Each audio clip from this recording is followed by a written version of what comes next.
சத்தம் வல்லமை உள்ளது, கர்த்தரின் சத்தம் மகத்துவம் உள்ளது.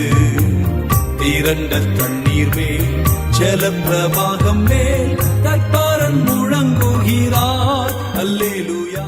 கர்த்தருக்கு பிரியமானவர்களே, இன்று நாம் நேர்மை என்னும் திறவுகோல் என்ற தலைப்பில் பார்க்க போகிறோம். அதற்கான வேத பகுதி நீதிமொழிகள் 28:6. இருவழிகளில் நடக்கிற திரியாவரக்காரன் ஐஸ்வர்யவானாய் இருந்தாலும் நேர்மையாய் நடக்கிற தரித்திரன் அவனிலும் வாசி. நேர்மையாய் இல்லாமல் இருவழிகளில் நடக்கிற திரியாவரக்காரன், நேர்மை அற்றவன், அவன் ஐஸ்வர்யவானாக இருந்தாலும் ஒரு பிரயோஜனம் இல்லை. நேர்மையோடு ஐஸ்வர்யம் இல்லாமல் இருக்கிறதே பெட்டர் அப்படின்னு சொல்கிறார். ஐஸ்வர்யத்தை காட்டிலும் நேர்மை என்ற குணாதிசயத்துக்கு அதிக மதிப்பை இந்த வசனம் கொடுக்கிறது. நமக்கு நல்லா தெரியும், நாம் ஐஸ்வர்யவான்களாக அல்லது செழிப்புள்ளவர்களாக இருக்க வேண்டும். ஐஸ்வர்யம் என்று சொல்லும்போது இந்த இடத்துல வெறும் பணத்தை குறித்து, அல்லது செழிப்பு என்று சொல்லும்போது பணத்தை மாத்திரமல்ல, செழிப்பு என்று நாம் சொல்லும்போது 3 பகுதிகள் இருக்குது. நமக்கு தெரிந்த பகுதி 3 யோவான் 2 பிரியமானவனே, உன் ஆத்துமா வாழ்கிறது போல, உன் ஆத்துமா செழித்திருக்கிறது போல நீ எல்லாவற்றிலும் செழித்து வாழ்ந்திருந்து சரீரத்திலையும் சுகமாக இருக்கணும். உள்ளான மனுஷன் ஆத்துமா செழித்திருக்கணும், சரீரம் புறம்பான மனுஷன் ஆரோக்கியமாக இருக்கணும். நாம் செய்கிற எல்லாவற்றிலும் நாம் செழித்து நாம் செய்கிறதெல்லாம் வாய்க்கிறதா இருந்தால் நாம் செழித்திருக்கிறோம். இது தேவனுடைய சித்தமாக இருக்கிறது. ஏன் நாம் செழித்திருக்க வேண்டும் என்று தேவன் விரும்புகிறார் என்றால், உபாகமம் 8:18 பார்க்கிறோம், அவர் நம்மோடு செய்த உடன்படிக்கையை உறுதிப்படுத்தும்படியாக, நிலைப்படுத்தும்படியாக நாம் ஐஸ்வர்யத்தை சம்பாதிக்கத்தக்கதான பலனை நமக்கு தருகிறார். அல்லது நாம் செழித்திருக்கத்தக்கதான பலனை நமக்கு தேவன் ஏன் தருகிறார்னா, அவர் நம்முடைய தேவன், நாம் அவருடைய ஜனம் என்பதை நிலைப்படுத்தும்படியாக. ஆனால் அந்த பகுதியில் பார்க்கிறது என்னென்னா, ஆத்துமா செழித்திருக்கிறது போல நீ எல்லாவற்றிலும் வாழ்ந்து சுகமாயிரு.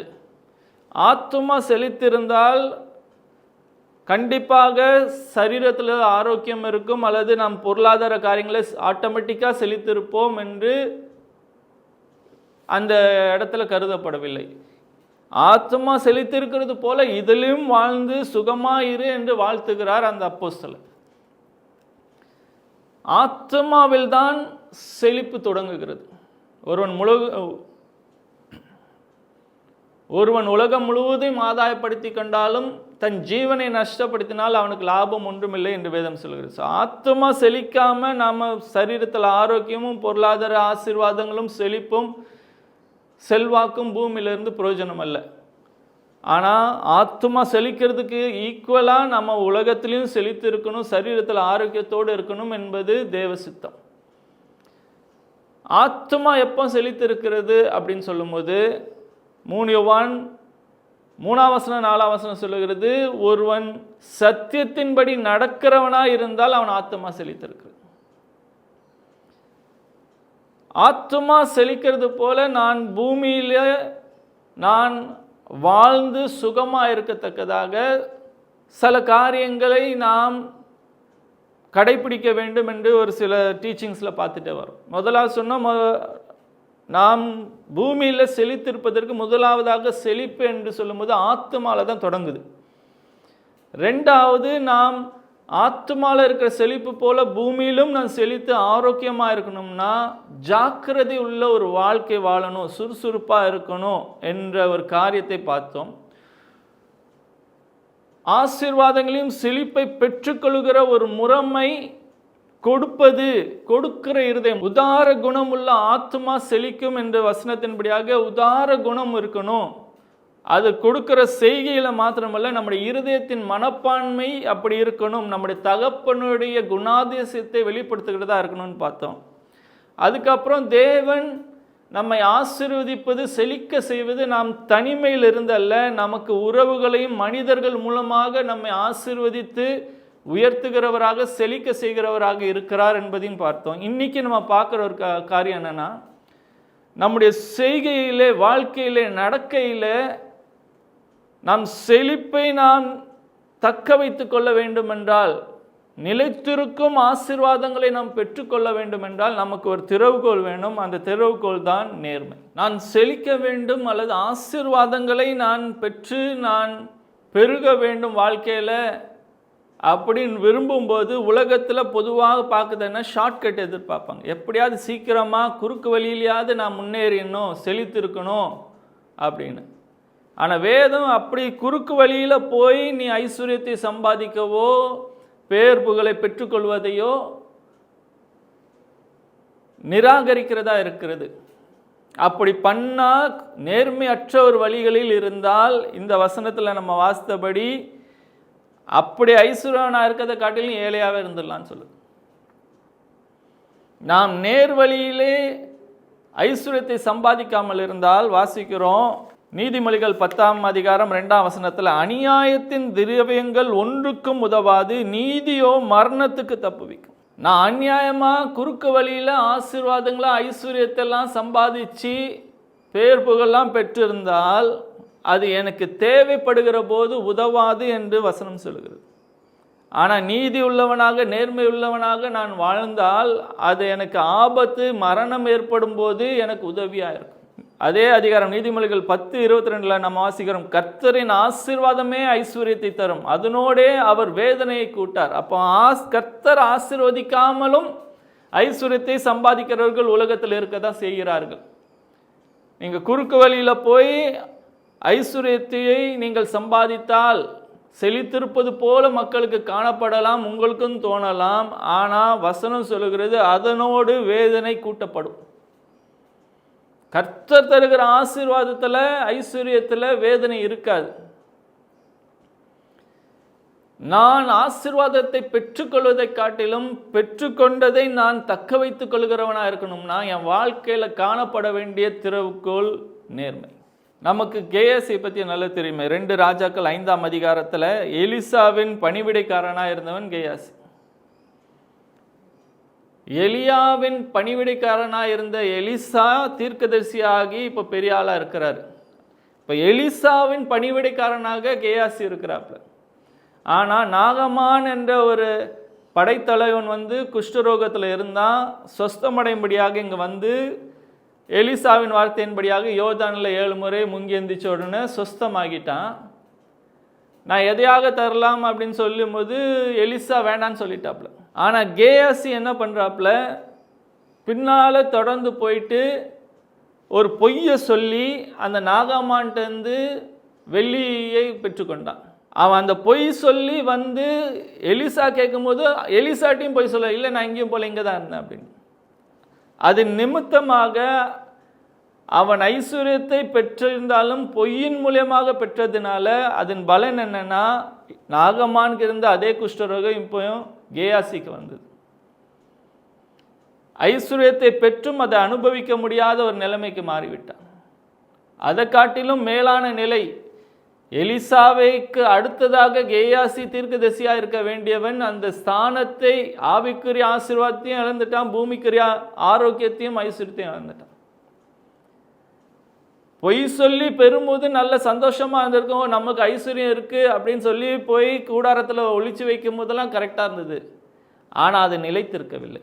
எப்படி ஒரு பக்கெட்டில் ஒரு ஓட்டை இருந்தால் அது நீங்கள் எவ்வளோதான் தண்ணி ஊற்றாலும் லீக் ஆகிட்டு அந்த தண்ணி நிற்காதது போல் வாழ்க்கையில் நேர்மை என்ற குணாதிசயம் இல்லைன்னா எவ்வளவு ஐஸ்வர்யத்தை நீங்கள் சம்பாதித்தாலும் அந்த ஐஸ்வர்யம் நிலைத்திருக்காது. வேறு ஏதோ ஒரு முறையில் வேதனை உண்டாகி அது நாசமாகிவிடும் என்று வேதம் சொல்லுகிறது.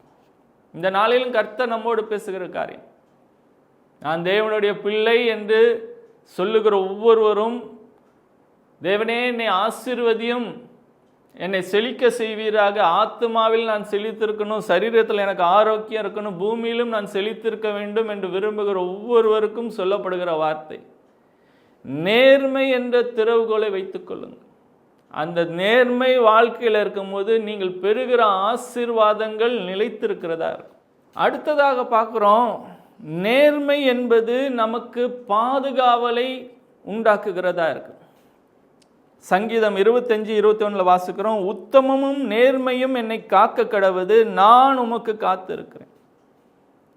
வாழ்க்கையில் நேர்மை இருக்கும்போது தேவனுடைய பாதுகாவல் நமக்கு உண்டாயிருக்கிறது.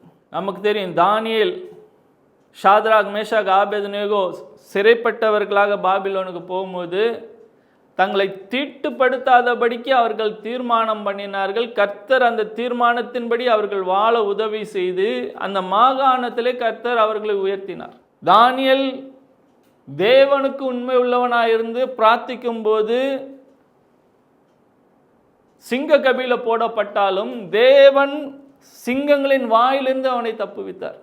அப்ப ராஜா கேட்கும்போது சொல்றாரு, ஜீவனுள்ள தேவனுடைய தாசனாகிய தானியேலே, இடைவிடாமல் ஆராதிக்கிற உன் தேவன் உன்னை காப்பாத்தினாரா அப்படின்னு கேட்கும்போது அதுக்கு பதில் சொல்லுகிறாரு, தானியேல், நான் தேவனுக்கு விரோதமாக எந்த தப்பும் செய்யல, ராஜாவாகிய உமக்கும் நான் எந்த நீதிகேடும் செய்யல, நான் உத்தமமாய் இருந்தேன், என்னுடைய உத்தமத்தை பார்த்து தேவன் என்னை தப்புவித்தார் என்று சொல்லுகிறார். உத்தமம், நேர்மை நம்முடைய வாழ்க்கையில் இருக்கும்போது கேடுகள் உண்டாகிற சூழ்நிலை இருந்தாலும் தேவனுடைய பாதுகாவல் நமக்கு உண்டாகும். நாம் செழிக்கும் போது எவனை விழுங்கலாமோ என்று கெர்ச்சிக்கிற சிங்கம் போல பிசாசானவன் நம்முடைய ஆத்மாவை மாத்திரமல்ல, தேவன் நமக்கு கொடுத்திருக்கிற ஆசீர்வாதங்களையும் அவன் பட்சிக்கும்படி வகை தேடிக்கொண்டு தான் இருக்கிறான். தேவனுடைய பாதுகாவல் நமக்கு இருக்கணும்னா நம்முடைய வாழ்க்கையில காணப்பட வேண்டிய ஒரு காரியம் நேர்மை. நம்ம பேசுகிற ஒரு காரியத்தில் நேர்மை, நம்ம சொல்லுகிறபடி தான் செய்கிறோமா, நம்முடைய நடக்கைகள், செய்கைகள், தொழிலிலே நேர்மை இருக்கிறதா? உதாரணத்துக்கு கிறிஸ்தவர்கள் என்று சொல்லும் போது மற்றவங்களாம் பரிதானம் வாங்குறார்களே, நான் வாங்கக்கூடாது. மற்றவங்க இந்த ஷார்ட்கட் மெத்தட் எடுக்கிறாங்களா, நான் எடுக்கக்கூடாது. எதுக்கு? நான் மற்றவங்களை போல நான் வாழறதுக்காக மாத்திரமல்ல, நான் தேவனுடைய பிள்ளை என்பதை காக்கிறதுக்கு மாத்திரம் இல்லை, என்னுடைய பாதுகாவலுக்காகவும். நான் தேவனுடைய பிள்ளை என்று சொல்லிக்கொண்டு நான் உலகத்தாரை போல ஒத்த வேஷம் தரித்து வாழ்கிறவனாயிருந்தால் தேவனுடைய பாதுகாவலை நான் இழந்து விடுகிறவனா இருக்க. பிசாசுக்கு இடம் உண்டாகிறது அந்த இடத்துல. தேவனுடைய ராஜ்யத்தில், ஒளியின் ராஜ்யத்தில் இருந்து கொண்டு அந்தகார இருளின் கிரியைகள் என்னிடத்தில் காணப்படக்கூடாது. ஐஸ்வர்யத்தையும் செழிப்பையும் நமக்கு தருகிறதா இருக்குது, இருக்கிறதை நிலைத்திருக்க செய்கிறதா இருக்கு. நேர்மை என்று சொல்லும் போது நமக்கு தேவனுடைய பாதுகாவலை அது கொடுக்கிறதா இருக்கு. மூன்றாவது பார்க்கிறோம், என்னாகமம் 32:23 பார்க்கிறோம், நீங்கள் இப்படி செய்யாமற் போனால் கர்த்தருக்கு விரோதமாய் பாவம் செய்தவர்களாய் இருப்பீர்கள், உங்கள் பாவம் உங்களை தொடர்ந்து பிடிக்கும் என்று நிச்சயமாய் அறியுங்கள். நான் நேர்மையாய் வாழாமல் நான் பாவம் செய்கிறவனாக, தொடர்ந்து அநியாயம் செய்கிறவனாக இருந்தால் வசனம் சொல்லுகிறது, உங்கள் பாவம் உங்களை தொடர்ந்து பிடிக்கும் என்று நிச்சயமாக அறியுங்கள். நான் கிறிஸ்தவன், நான் பாவம் மன்னிப்பு கேட்டுடுறேன், ஆனால் தொடர்ந்து அதே வாழ்க்கையில் வாழ்ந்து கொண்டே இருக்கேன், தேவன் கிருபையா என்ன எப்படியாவது தப்பிச்சு வருவார்னு நினைக்காதீங்க. நீங்க செய்கிற பாவத்தை விட்டு மனம் திரும்பி தேவனிடத்தில் திரும்பும் போது தேவன் மன்னிக்க உண்மை உள்ளவராக இருக்கிறார். ஆனால் காரணம் என்னன்னா, நீங்கள் மனம் திரும்புவீர்களானால் நீங்கள் உங்கள் செய்கைகளை விட்டு விலகுகிறவர்களாக இருக்கணும். தொடர்ந்து அதே காரியத்தை செய்து கொண்டு ஆண்டவரே மன்னியும் மன்னியும்னு போய் கேட்டு பிரயோஜனம் இல்லை. நான் எவ்வளோ காணிக்கைகள் கொடுத்தாலும் பிரயோஜனம் இல்லை, ஜெபம் பண்ணியும் பிரயோஜனம் இல்லை, வேத வசனத்தை வாசித்தும் தியானித்தும் பிரசங்கமும் செய்தாலும் பிரயோஜனம் அல்ல. தேவ வார்த்தையின்படி நடக்கிறவர்களாய் இருந்தால் அந்த வார்த்தை நம்மளுக்கு பிரயோஜனம் உள்ளதாக இருக்கும். இல்லை என்றால் இன்னைக்கு இல்லைனாலும் நாளைக்கு நம் செய்கிற அநீதியான காரியங்கள், பாவங்கள் நமக்கு தீமையை உண்டாக்கும். உங்கள் பாவம் உங்களை தொடர்ந்து பிடிக்கும் என்பதை அறிந்து கொள்ளுங்கள் என்று தேவன் எச்சரிக்கிறார். நமக்கு தெரியும், ஆகானை பற்றி தெரியும். யோசுவா 7ஆம் அதிகாரத்தில் எரிகோலேருந்து எதையும் எடுத்துட்டு வராதிங்க அப்படின்னு எச்சரித்தும், இவன் அங்கே இருக்கிற நல்ல தங்கத்தை, வெள்ளியை, நல்ல கார்பெட்டெல்லாம் எடுத்துட்டு தன்னுடைய வீட்டில் போய் மறைச்சி வச்சிருந்தான்.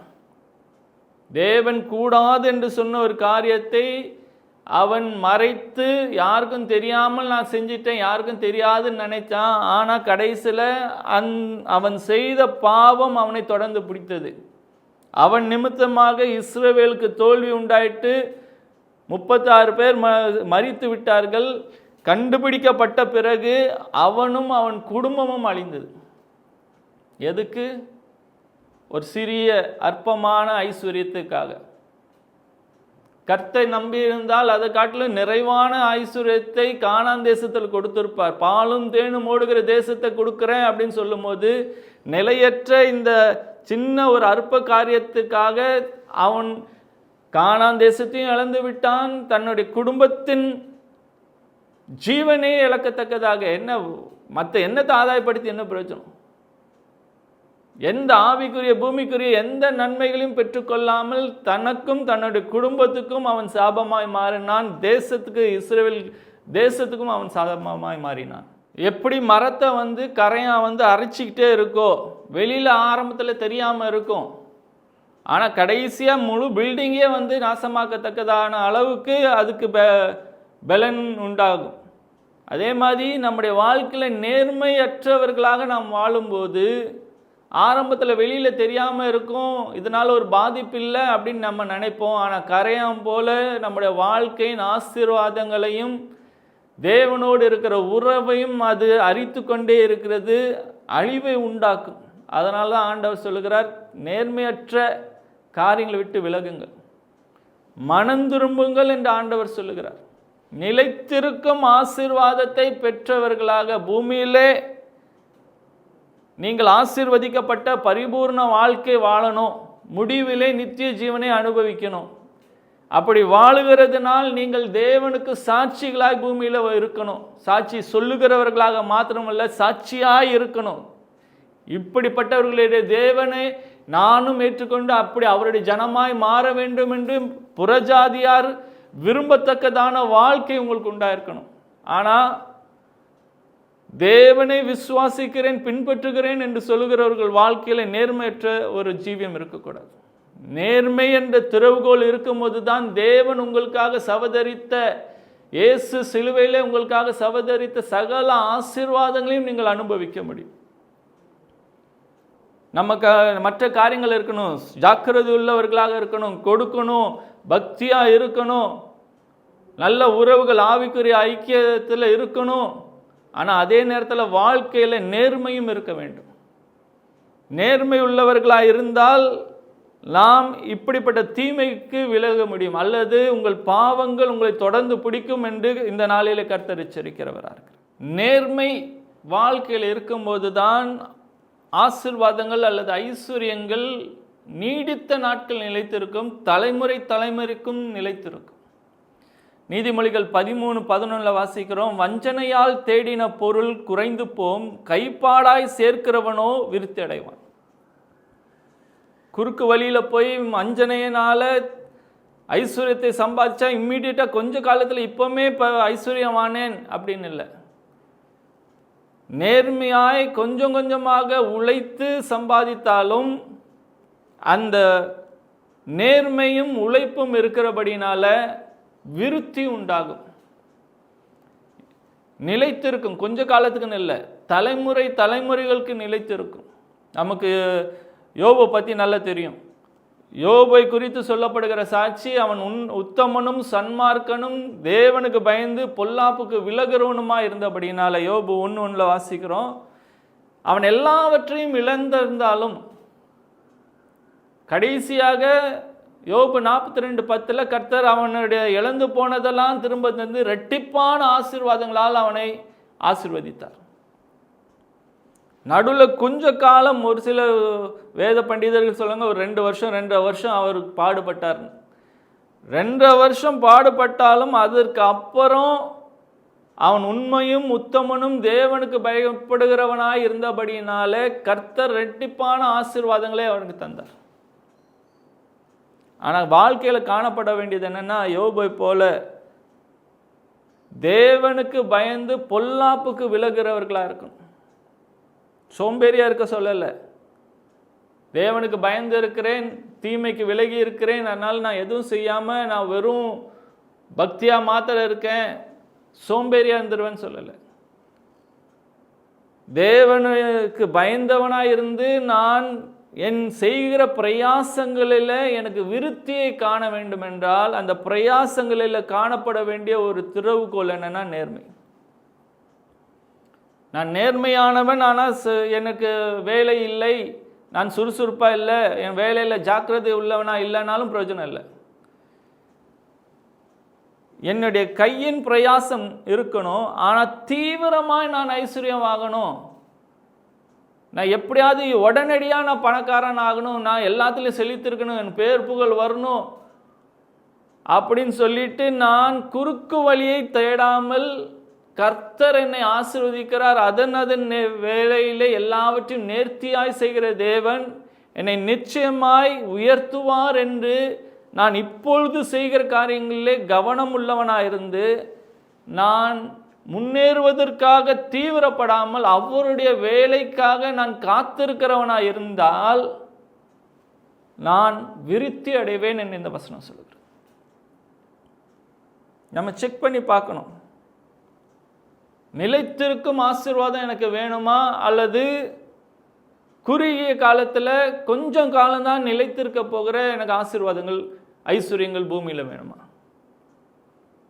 நித்திய கண்ணோட்டம் உடையவர்களாய் வாழ்கிறவர்கள் நான் பரலோகத்துக்குரியவன் என்ற உணர்வை உடையவனாய் இருந்தால் இம்மைக்குரிய ஆசீர்வாதங்களுக்காக ஆகானை போல நான் நித்தியத்தை இழந்து விடுகிறவனாகவும் இருக்க மாட்டேன். பூமியிலே என்னை ஆசீர்வதிப்பார் என்ற விசுவாசம் உடையவனாய் இருந்தால் தேவனிடத்திலிருந்து ஆசீர்வாதங்களை பெறுவதற்கு காத்திருக்கிறவனாகவும் இருப்பேன். நேர்மையற்ற வாழ்க்கை என்னத்தை காண்பிக்கிறதுனா, நான் என்னுடைய சூழ்நிலைகளிலே என்னுடைய முன்னேற்றத்துக்காக என்னுடைய செழிப்புக்காக ஆசீர்வாதங்களுக்காக நான் தேவனை நம்பவில்லை என்று நான் நினைக்கிறேன். அதனால்தான் உலகத்துக்கு ஒத்த வேஷம் தரித்தவனாங்க அவங்க என்ன முன்னேறுவதற்கு என்னெல்லாம் பண்ணுறாங்களோ அதையே காப்பீடிக்கிறவனாக இருக்கு.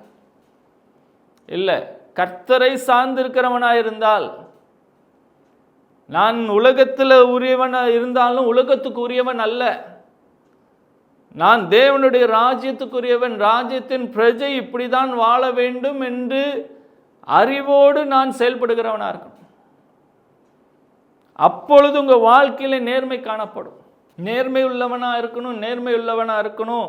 நேர்மையாக இருந்தால்தான் தேவன் என்னை ஆசீர்வதிப்பார், என்னுடைய ஆசீர்வாதங்கள் நிலைத்து இருக்கும், தீங்கு என்னை துக்கப்படுத்தாதபடிக்கு தேவனுடைய பாதுகாவல் எனக்கு உண்டாயிருக்கும், தலைமுறைக்கான ஆசீர்வாதங்கள் எனக்கு உண்டாயிருக்கும் என்பதை அறிந்திருக்கிறேன். ஆனால் நேர்மையாய் எப்படி வாழ்வது?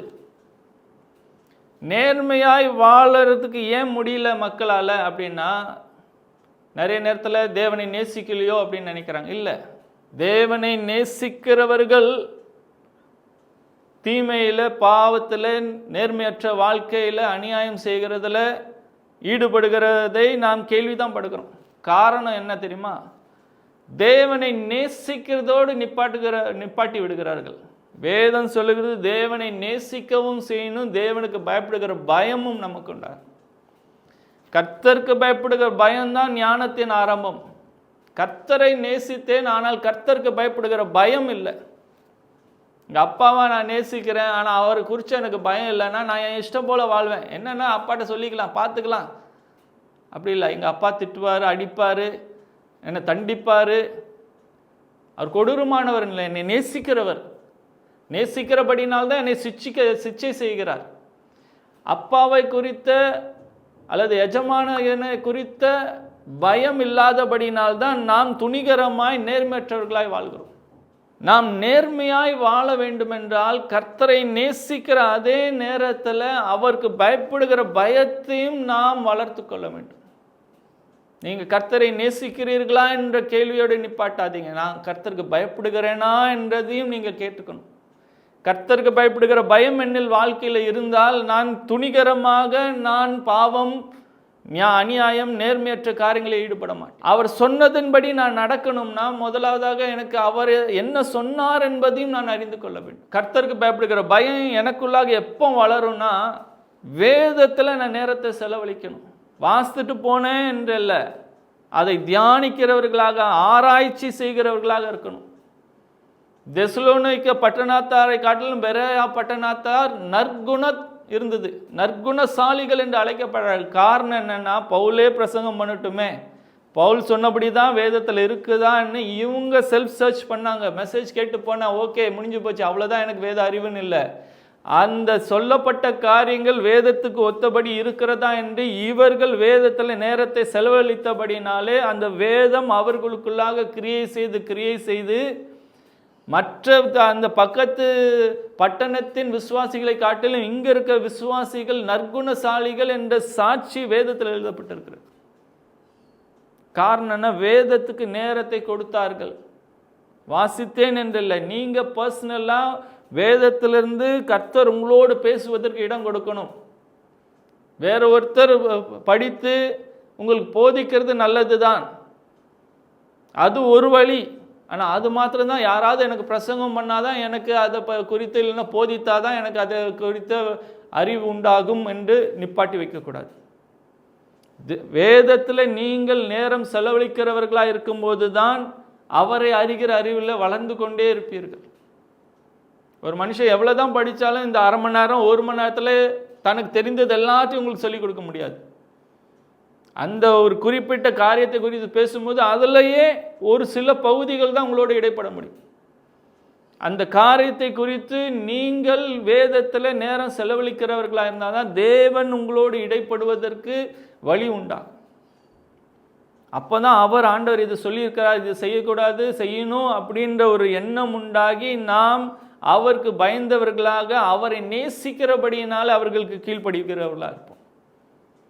பயம் என்று சொல்லும்போது தண்டனை குறித்த பயம் அல்ல, அன்பினால் வருகிற ஒரு பயம், பயபக்தி, ரெவரன்ஸ், கனம் கொடுப்போம்.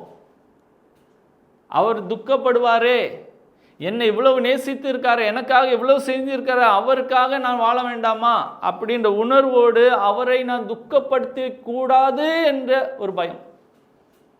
அப்படி வாழ்கிறவர்களாக இருந்தால் நேர்மை உள்ளவர்களாக வாழ முடியும்.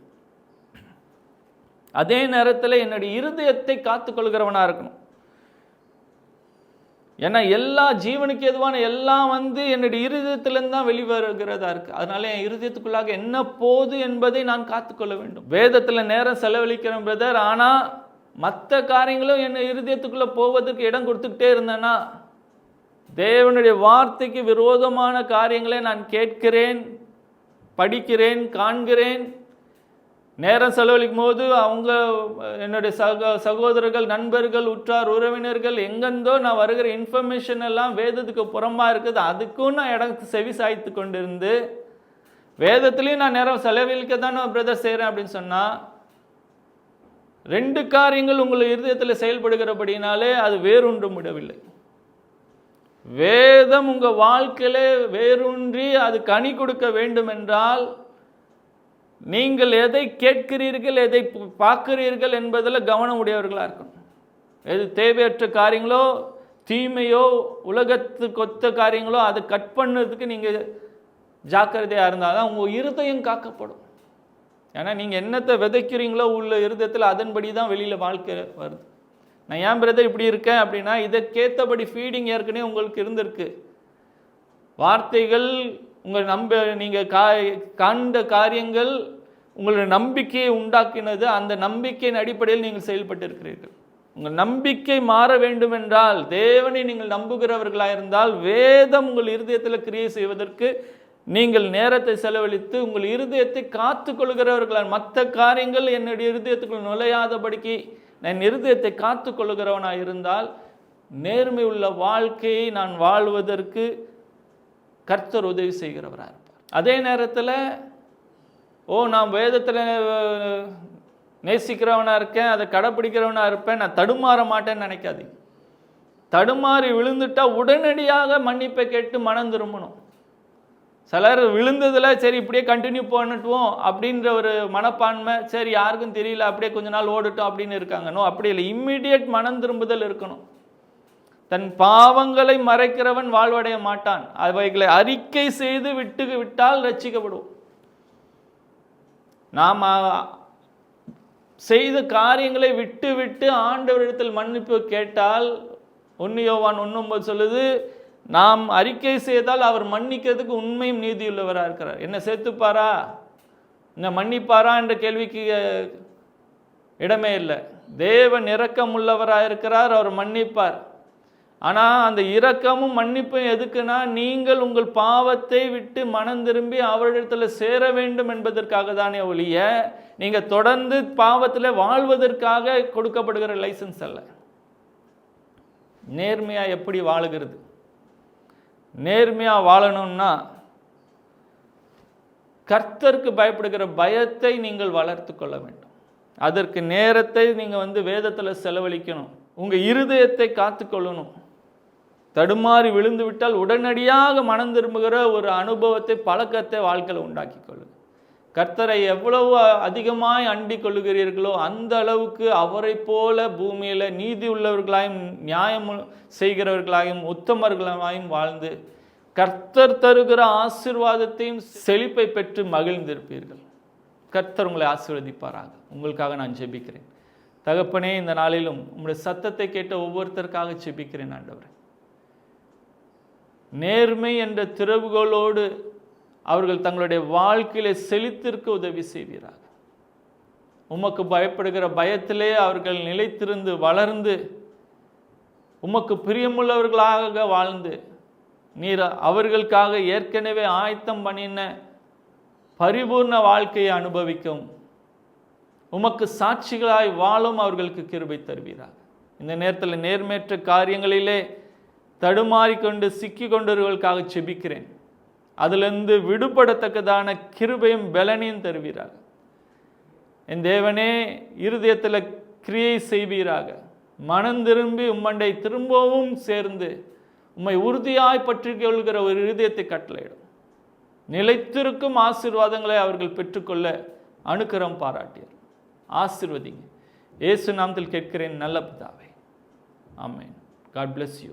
For contact J. Seelan Paul Ministries, contact number 97907522795. Mail ID wordofgod.paul@gmail.com. J. Seelan Paul Ministries வழங்கிய நற்செய்தி உங்களுக்கு பிடிச்சிருந்தா மறக்காம இந்த சேனலை லைக் பண்ணுங்க, ஷேர் பண்ணுங்க, சப்ஸ்கிரைப் பண்ணுங்க. கீழே இருக்க பெல் ஐக்கானை கிளிக் பண்ணுங்க.